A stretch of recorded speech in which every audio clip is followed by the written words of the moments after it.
Donc, le FBO est un cas particulier de l'OBO qui est lui-même un cas particulier du LBO. Donc, LBO Leverage Buyout, c'est une société qui est vendue à un holding de reprise et qui est financée, entre autres, par de l'endettement et du capital. L'OBO, c'est le Owner Buyout, c'est un cas particulier du LBO. Donc, c'est un Leverage Buyout dans lequel le Owner Buyout, le propriétaire lui-même, les propriétaires eux-mêmes vont devenir actionnaires majoritaires ou minoritaire du holding de reprise.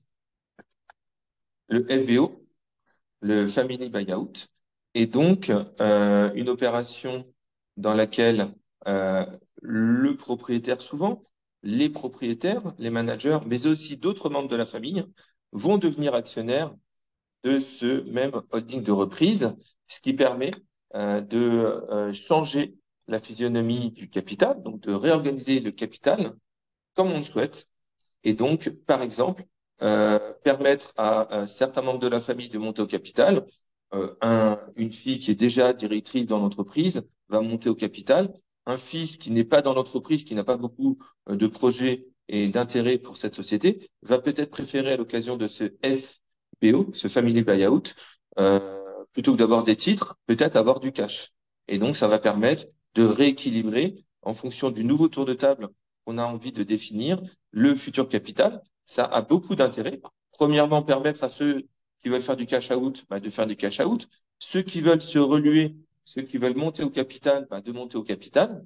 Ceux qui veulent rester au même niveau du capital, eh bien, ils peuvent faire à la fois du cash out et garder leur pourcentage. Donc, on va pouvoir tout réécrire comme on le veut à partir d'une feuille blanche. Voilà pour un petit résumé. Maintenant, je vais bien reprendre dans l'ordre parce que pour certains, ce que je viens de dire, c'est extrêmement clair et donc c'est quelque chose de tout à fait habituel. Pour d'autres, c'est peut-être un petit peu nouveau et on peut avoir envie de quelques précisions. Le LBO, l'OBO, peut-être même le FBO, euh, c'est de plus en plus utilisé. La France est aussi un des leaders mondiaux dans la mise en place de ce type d'outils.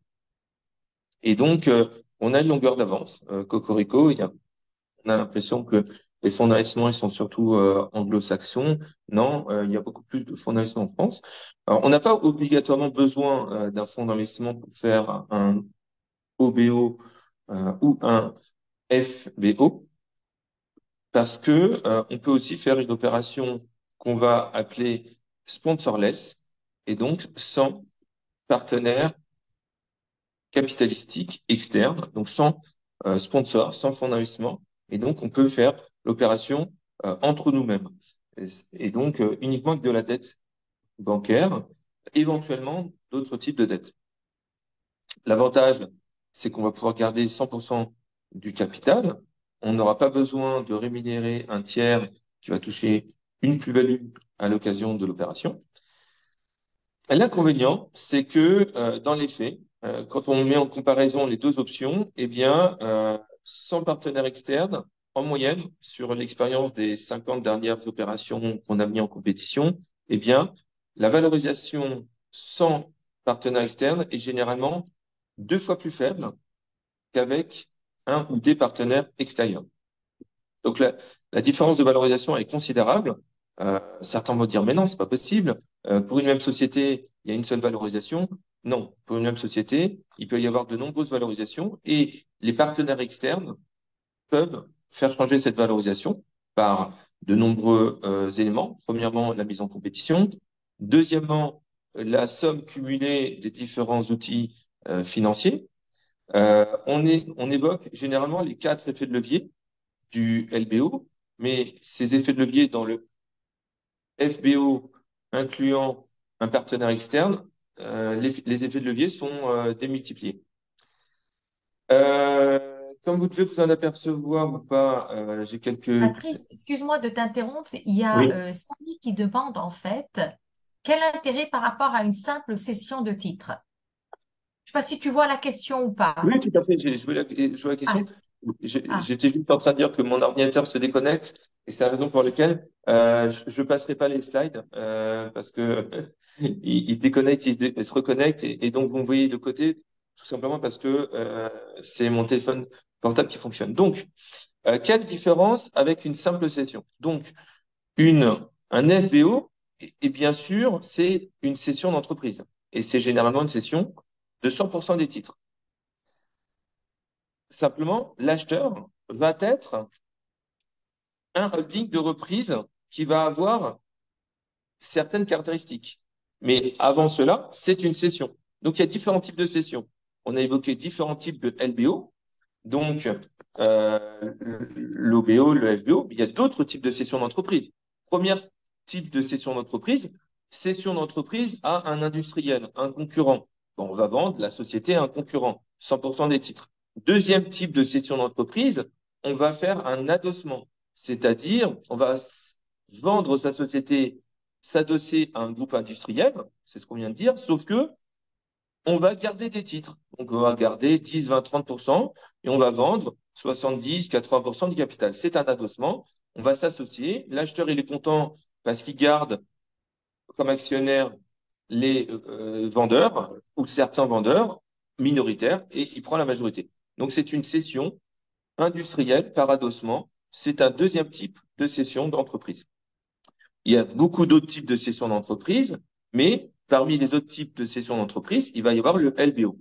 Dans le LBO et toutes les autres catégories de LBO, MBO, MBI, BIMBO, OBO, FBO, LMBO, etc., eh bien, ce sont des catégories de LBO, ce sont systématiquement des cessions d'entreprise à un holding dans lequel on va financer l'acquisition par du capital et par de la dette et par d'autres types d'outils financiers. Exemple, on a une société qu'on valorise 10 millions d'euros et donc bah, un industriel peut l'acheter 10 millions, mais on peut aussi avoir un LBO qui va se financer à hauteur de 5 millions d'euros par de la dette et 5 millions d'euros par du capital.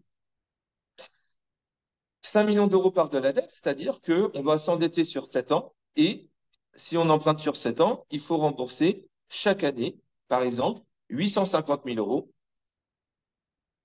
de capital et d'intérêt, ce qui fait qu'au bout de 7 ans, on a remboursé 100% de la dette. Il manque donc 5 millions de capital. Option numéro 1, c'est un LBO classique et c'est un fonds d'investissement qui met 5 millions de capital. Il prend donc 100% du capital. Option numéro 2, c'est le dirigeant lui-même qui va mettre ses 5 millions d'euros et il va prendre 100% du capital. Dans le cas numéro 1, c'est le LBO qui achète, il monte un holding de reprise, il met 5 millions d'euros de dette qu'il emprunte, le holding de reprise emprunte 5 millions d'euros de dette, il rajoute 5 millions de capital, et donc 5 plus 5, ça fait 10. Le vendeur, il touche les 10 millions d'euros. Deuxième option, le vendeur lui-même monte le holding, il emprunte les mêmes 5 millions d'euros, il met les 5 millions d'euros complémentaires de capital, et donc il touche seulement 5 millions parce qu'il a touché 10, mais il a réinvesti 5 millions d'euros. Ça lui donne donc 100% du capital. Mais il a seulement 5 millions d'euros. C'est intéressant parce que non seulement il a touché 5 millions d'euros, mais en plus, il garde 100% du capital de sa société. Il a donc déjà un double intérêt. Et là, c'est là que ça devient intéressant, c'est qu'on va mélanger les deux actionnaires. On va se dire, ben, le fonds d'investissement, il a besoin du vendeur, parce que s'il achète 100%, il va se retrouver un petit peu tout seul. Et le vendeur, il aurait peut-être pu l'aider. Et le vendeur, il dit, mais moi, je ne veux pas être actionnaire tout seul. J'ai besoin d'avoir un complément. Et en plus, peut-être que je vais augmenter mon prix de vente. Donc, option numéro 3, eh bien, le fonds d'investissement va devenir majoritaire avec 60% du capital aux côtés du vendeur qui garde seulement 40%. Et donc, pour avoir 60% du capital, il va mettre 60% de 5 millions, c'est-à-dire 3 millions d'euros. Et donc là, il a mis 3 millions d'euros le fonds d'investissement sur les 5. Il a donc 60% du capital. Le vendeur, il a mis 2 millions d'euros. Il a donc 40% du capital. Il a donc touché 10. Il a mis 2. Et donc, ça lui fait 8.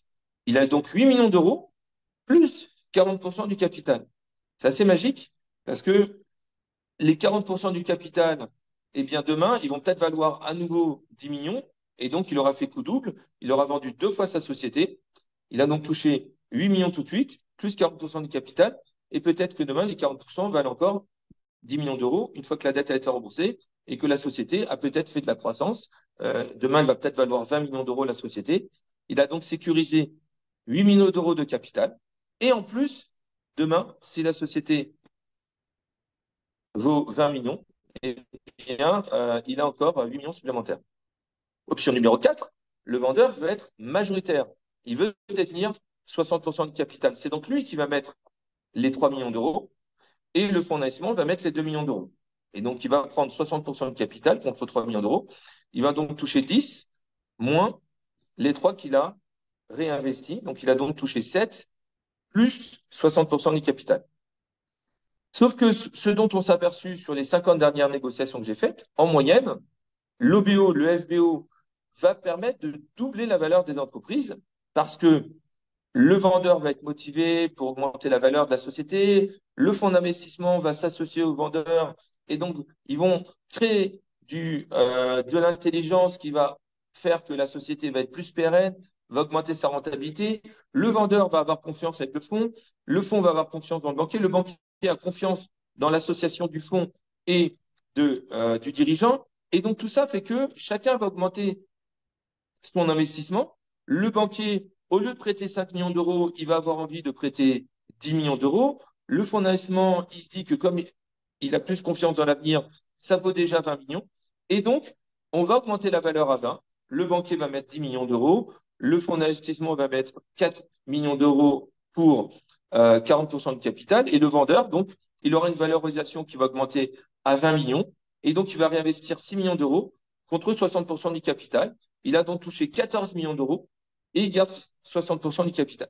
Ce que je suis en train de raconter, ça a l'air magique, sauf que c'est ce que j'ai mis en place sur un certain nombre d'opérations et je peux vous donner beaucoup d'exemples dans lesquels cette valorisation a doublé. C'est un phénomène de boule de neige, d'entraînement, dans lequel la confiance se crée entre l'acheteur, le vendeur, le banquier. Chacun améliore sa confiance dans le projet futur et donc améliore ses ratios.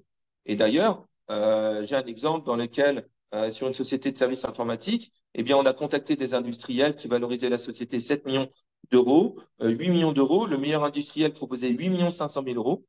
Et ensuite, on a mis en place un OBO et un FBO avec les fonds d'investissement et on a obtenu une valorisation supérieure à 20 millions d'euros. Et des exemples comme ça, j'en ai beaucoup. Je pourrais vous raconter énormément d'anecdotes. C'est donc la confiance entre le vendeur, l'acheteur, le fonds d'investissement, le banquier et les discussions entre toutes ces personnes qui font qu'ensemble, ils vont créer un projet qui va avoir plus de valeur.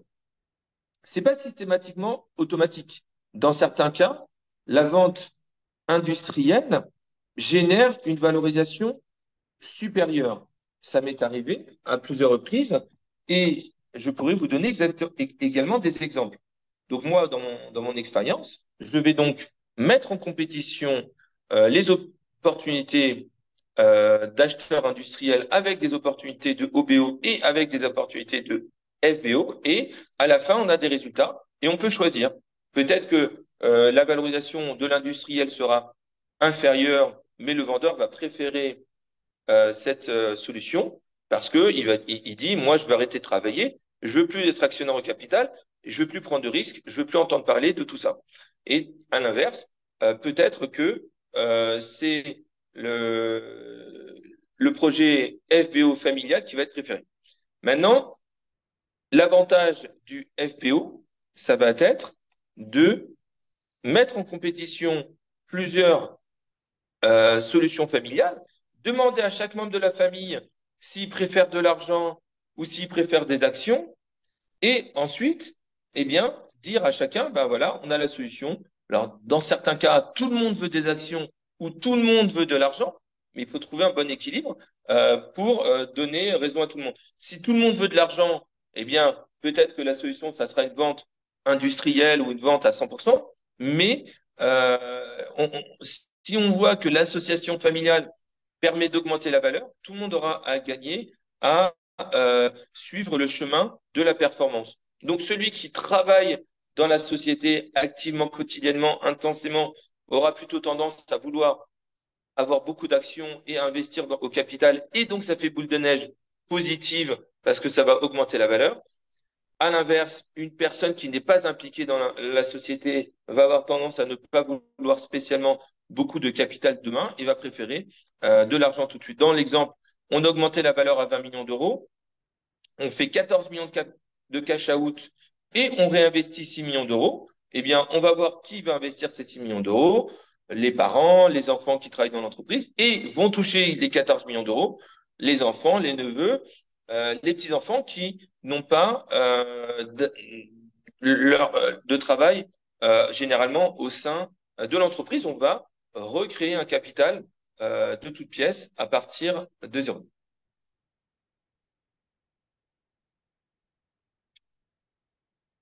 Alors, quels sont les intérêts de l'OBO et du FBO? Donc, on a dit qu'il y avait l'intérêt managérial, c'est-à-dire qu'il y a une continuité managériale, comme le dirigeant ne quitte pas le navire et sa famille non plus, parce que peut-être qu'elle travaille dans la société, eh bien, il va y avoir une pérennité qui va être assurée et donc on va éviter la décote. La décote liée au départ du dirigeant. On va estimer que si le dirigeant reste, sa famille aussi, eh bien, la croissance de 5, 10, 20% qu'on observe historiquement va se poursuivre. À l'inverse, si la famille s'en va, le dirigeant aussi, eh bien peut-être qu'on va faire des économies de salaire, mais que il va y avoir une perte de clients parce que on a vu que les membres de la famille étaient très impliqués. Donc si c'est le cas, eh bien il va y avoir cet intérêt managérial de l'association capitalistique entre des personnes qui créent de la valeur au quotidien dans l'entreprise et donc il va y avoir augmentation de l'espérance de croissance de la rentabilité demain. Et donc, de par la méthode des discounted cash flow, donc les cash flows futurs actualisés à aujourd'hui, eh bien, on va augmenter la valeur de l'entreprise. Si, évidemment, les membres de la famille sont des inconvénients, c'est-à-dire qu'ils ne travaillent pas efficacement, qui sont feignants, qui sont des charges, qui coûtent des salaires fictifs, eh bien, évidemment, ces personnes-là n'ont pas d'intérêt à rester investis et donc on va essayer de les sortir. Et c'est dans ce cas-là, évidemment, il n'y a pas d'intérêt. Mais en tout cas, sinon, il y a l'effet de levier managérial. Il y a également l'intérêt, comme dans l'OBO et le FBO, de sécuriser une patrie du capital sans donner de garantie personnelle. Parce que si on sécurise 14 millions d'euros, mais qu'on donne ces 14 millions d'euros en garantie au banquier, parce qu'il dit, bah, moi, le banquier, il prête 10 millions d'euros, je veux des garanties en face, aucun intérêt. Donc, évidemment, il faut que cette opération se fasse sans garantie personnelle. Et s'il n'y a pas de garantie personnelle, eh bien, le banquier ne va pas pouvoir aller chercher les actionnaires en responsabilité, sauf cas de faute lourde. Exemple, les actionnaires dirigeants de l'entreprise ne viennent pas travailler, refusent de répondre de par leur capacité et leur responsabilité, leur expérience aux appels d'urgence, de secours des salariés qui disent j'ai besoin de toi, est-ce que tu peux m'aider? Qui prennent 6 mois de vacances par an et travaillent 5 heures par semaine, ça c'est une faute lourde. Si jamais il est actionnaire dirigeant, si c'est un actionnaire passif, bah, s'il est pas, il travaille pas dans l'entreprise, il n'y a pas de raison qu'il ait besoin d'intervenir. Mais s'il est passif et s'il est actionnaire actif mais qui ne fait pas son travail normal, eh bien, il peut être pris en responsabilité. Un travail normal, c'est pas travailler 60 heures par semaine, jour et nuit le week-end. Non, un travail normal, c'est prendre, on a le droit de prendre ses 5 semaines de congés payés et de travailler 35 heures. Donc c'est vraiment diversifier son patrimoine. On a une société qui vaut 10 millions d'euros. Le FBO permet d'augmenter peut-être la valeur et dans l'exemple que je vous ai donné à 20 millions d'euros, ça permet de faire 14 millions de cash out, de diversifier cet investissement capitalistique, déjà de pouvoir donner de l'argent à plusieurs membres de la famille, de rembourser ses dettes immobilières, d'investir dans l'immobilier, d'investir dans l'hôtellerie, d'investir dans des startups, de dépenser l'argent, donc de ne plus avoir 100% de son capital familial dans une seule entreprise qui dépend d'un seul client, d'un seul marché, d'un seul secteur d'activité, d'un seul dirigeant. Donc là, on a diversifié. On a une association managériale familiale qui permet de donner envie aux membres de la famille qui travaillent déjà dans l'entreprise de travailler davantage, d'être encore plus efficaces, parce que comme ils sont actionnaires, eh bien, vont avoir envie de plus travailler, donc ça va donner de la motivation. Et ça permet également de vendre la société plusieurs fois, parce qu'on va la vendre une fois aujourd'hui. Demain, dans 5 ans, bah, la société est désendettée, on a remboursé la dette, on a peut-être même de la trésorerie, on a peut-être même fait de la croissance, et donc on peut refaire un FBO encore tous les 5 ans, tous les 3, 4, 5, 6 ans. Moi, j'ai des clients, au bout de 20 ans, ils ont fait 6 LBO, FBO, MBO, OBO, parce que tous les 4 ans, ils ont refait une nouvelle opération. On n'est pas obligé d'avoir remboursé toute la dette pour refaire un nouveau tour de table. Eh bien, dans 4 ans, sur les 10 millions d'euros, il va rester 4 millions d'euros de dette.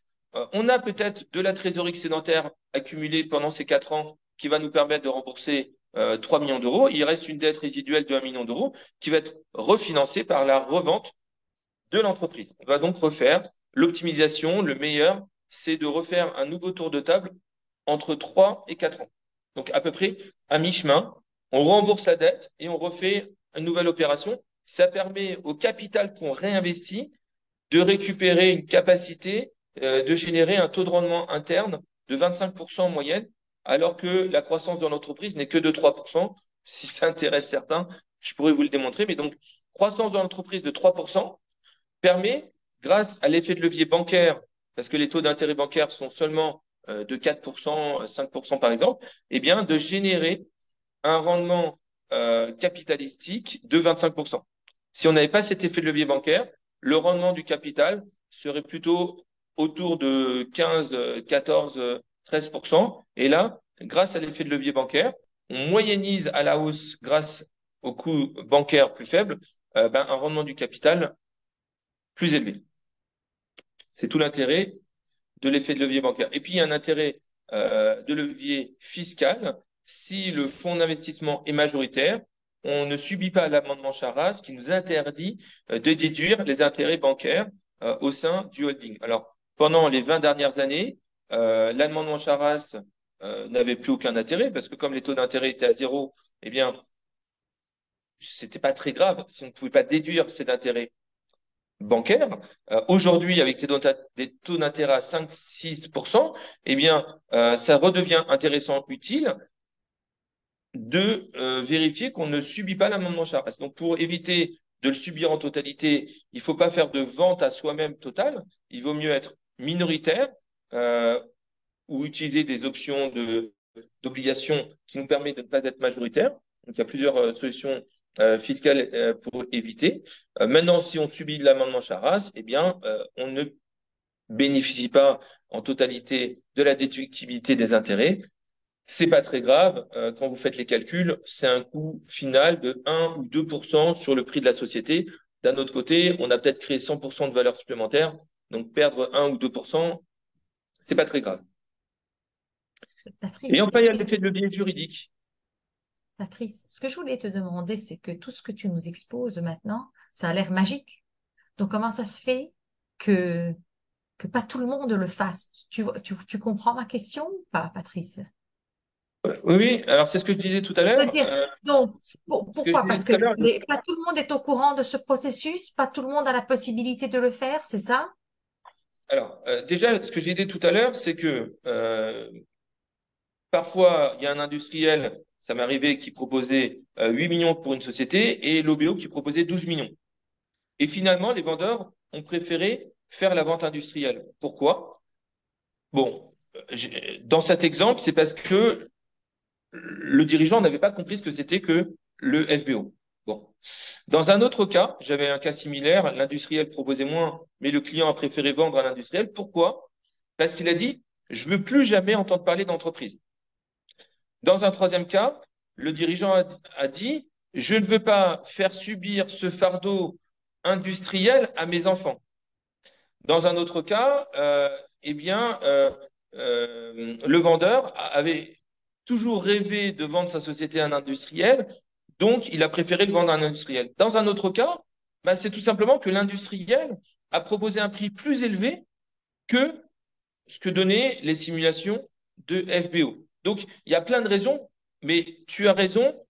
Aujourd'hui, la principale raison, c'est que la grande majorité des dirigeants d'entreprise ne savent pas ce que c'est qu'un OBO, un FBO. Moi, personnellement, depuis 5 ans, enfin, sur les 15 premières années de mon expérience professionnelle, la majorité de mes opérations étaient des opérations de cession industrielle à des concurrents.